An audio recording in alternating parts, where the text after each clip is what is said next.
Hey guys, we're a part of the men's and women's volleyball team here at Essex. I'm Alexis Infante, I'm TJ.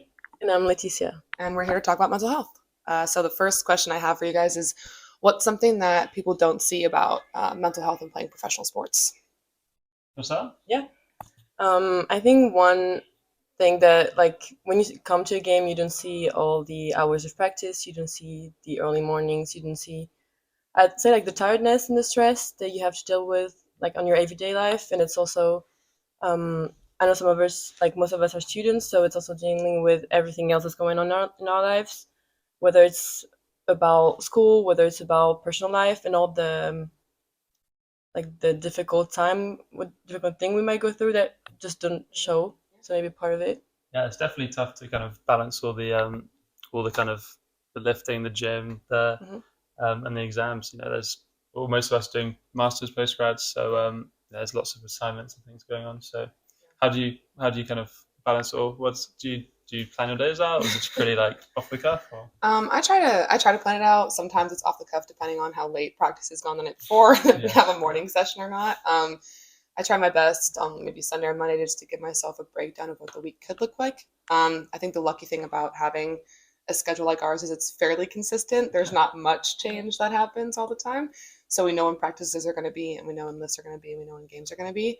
Um, I definitely think another piece of it is a lot of us international athletes aren't like near our families a lot of the time. So I think a lot of local athletes are pretty lucky that they can kind of go home whenever they want if they Yes. can. Hmm. I wish I could, but I don't have enough money for that plane ticket every week. So, but I think balancing it is just part of the challenge. And when you do it long enough, you kind of get used to having to sacrifice some things or, you know, squeeze some things in here and there. So it just becomes kind of natural. So, mhm. Yeah, definitely. I feel like our schedule is like so busy all the time, and it can make like a lot of tiredness and stress. But for me, the key is really to be organized. I think this helps me relieve a part of the stress because if I know what I'm doing and when, it's just like way better to just deal with everyday life. So I also try to organize like my week ahead. So I can relieve part of the stress. Yeah. Mhm. Yeah. What do you think has helped kind of improve your mental health recently, or like just like when you see it in the media and things? What do you? Yeah.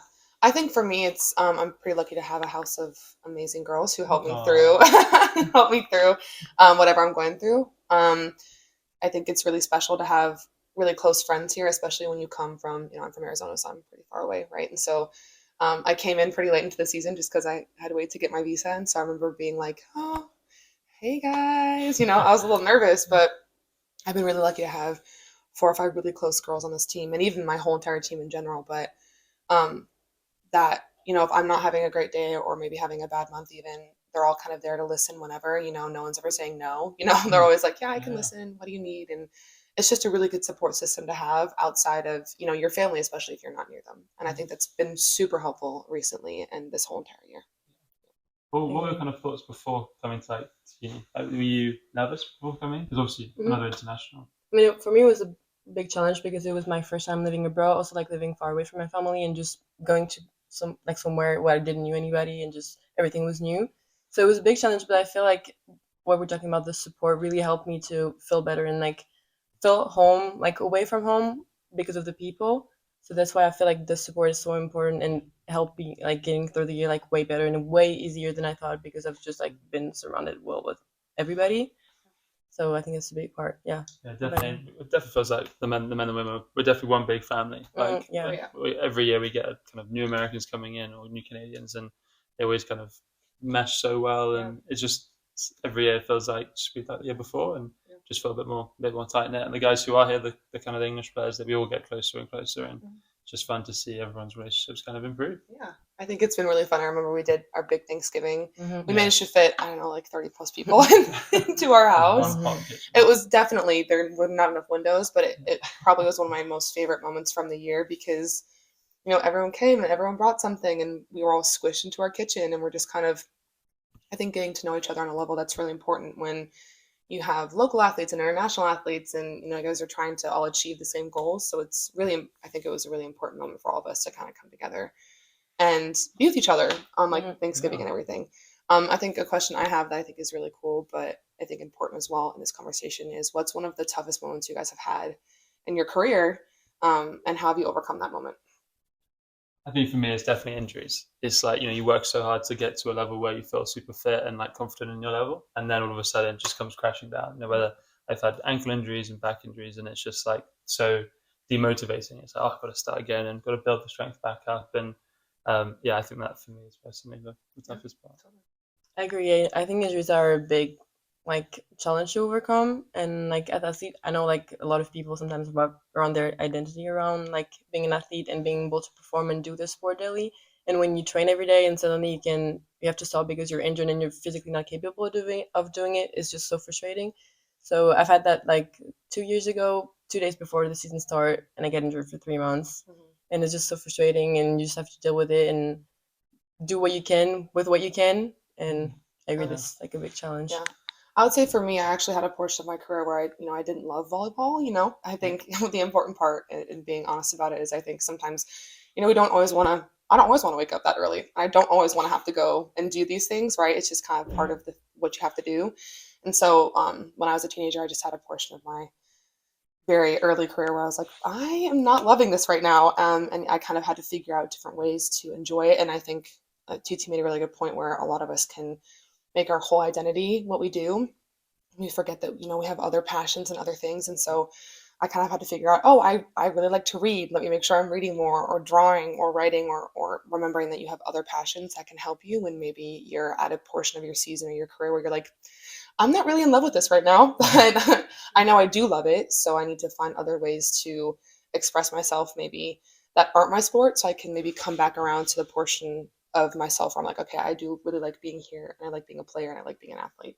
So Was there one thing that like stood out and went, oh yeah, that got me back on track to enjoying volleyball again, or was it just kind of like oh a down point gosh, and it came back up? I think it was a little bit of both. I'm fortunate enough to have a parent who was a professional athlete for a long time, and I think he actually provided, and he continues to provide, a lot of great advice when it comes to sometimes you have to do it even if you don't like it, and then also he reminds me a lot.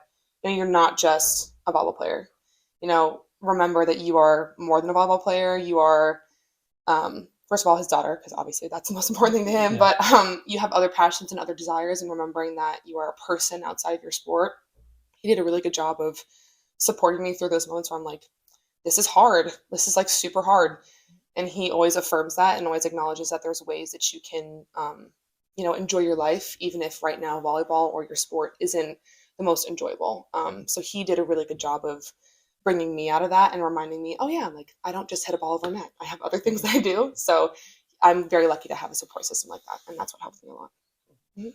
Do you think like talking about mental health Mhm. in sport is kind of not spoken about enough, and like why do you think that is, and what do you think can be done to kind of make it a more prevalent conversation? I think like mental health in general is sometimes taboo because like it's hard for people to talk about it. It's hard for people to be vulnerable and show emotions because it might be seen as being a weakness, but I actually think it's a strength to be able to recognize that maybe you're not doing well and it's okay, and maybe like seeking help. And I know how hard it might be, but I still feel it's a strength. And talking about it like the way we're doing or talking about it with other people around you is just a way I think to make it more normal and to just realize that everybody's going through something all of the time, and that's just human and it's normal and it's okay. And yeah, I think. I would say that I think I would agree, it's probably maybe still a little taboo. I think the really great thing is we're seeing more professional athletes have really honest conversations about it, Yeah, which I think is definitely. super important for younger generations.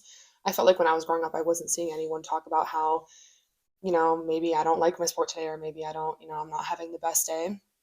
I know when I was younger, it kind of felt like if you talked about it, maybe in college, if you expressed that you weren't like having the best moment, or maybe you're going through something tough, your spot was in jeopardy. You're fighting for Yeah. a spot the whole entire time, right? Nothing is ever just freely given in this sport. You got to earn it. And so I think a lot of the times maybe professional athletes or even younger athletes don't talk about it because there's this conception that, if I do, my spot's in jeopardy, and I've worked so hard for so long to earn that, and I won't do anything to let it go. But I think there's a lot of power and vulnerability, and if you're around the right people, they won't see it as a weakness. They're going to see it as something that, like, oh, this just makes you a better athlete and a stronger person. I'm not going to take something away from you for being honest with me. Hopefully, it's just an honest conversation you can have with someone.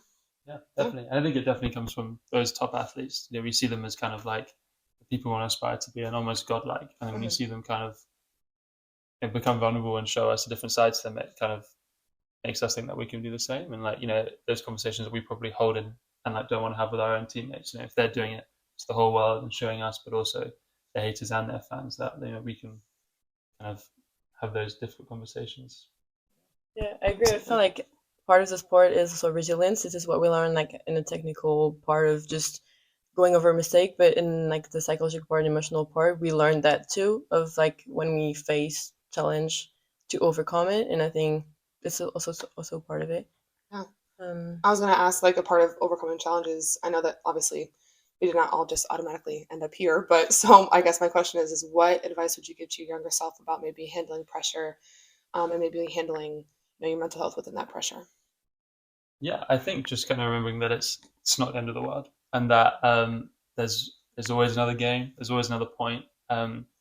We're all on points of our careers. We're not looking to retire tomorrow.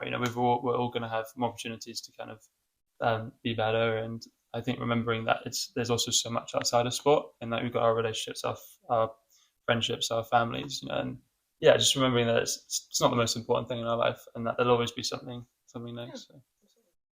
I mean, I think for me personally is I know that I tend to be really hard on myself, and so if I were to talk about to my younger self, I would say that to them like it would be so hard. Like as you said, there's all the thing like um, and if you make mistakes, it's okay. You're just gonna learn. It's just part of the process, and yeah, just having this like own acceptance about like my mistakes Yeah. and try to enjoy it more and just not look at the like performance side of it, but also like am I enjoying it? Like what's the reason also I'm doing it? Yeah. And so I think that'd be a part of it. What do Yeah. you I think? think I definitely suffered from perfectionism like when I was younger, like when I was younger as well. But also a lot of imposter syndrome. Like I didn't really think that I deserved to be places even though I'd worked really hard. So I think I would remind myself like you have not arrived here by chance. I had a coach tell me that once before a tournament. I think it's very true. I think imposter syndrome is really easy to believe, especially when you work really hard for something.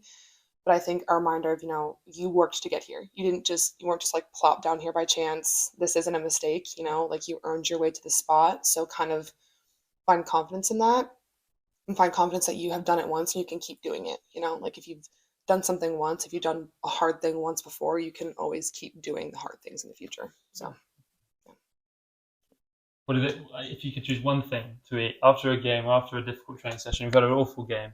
What are you going home and eating? And like, what's that one thing that kind of brings you comfort? My whole fridge. God, after like a really bad practice or really bad game. Um, Honestly, maybe like a pasta dish. I think a really good bowl of warm pasta makes me feel a lot better about a bad training session or a bad game.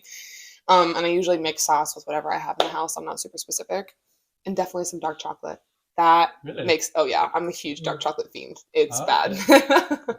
Yeah, honestly, I hate to admit it, but sugar, chocolate, like that's gonna be the first thing I'm gonna go for. Yeah, Like any chocolate, sugar, and then I'll make my dish. But yeah, that's the first step. I need it. I'm a sweet tooth, so like Yeah. anything would yeah. just help me get through.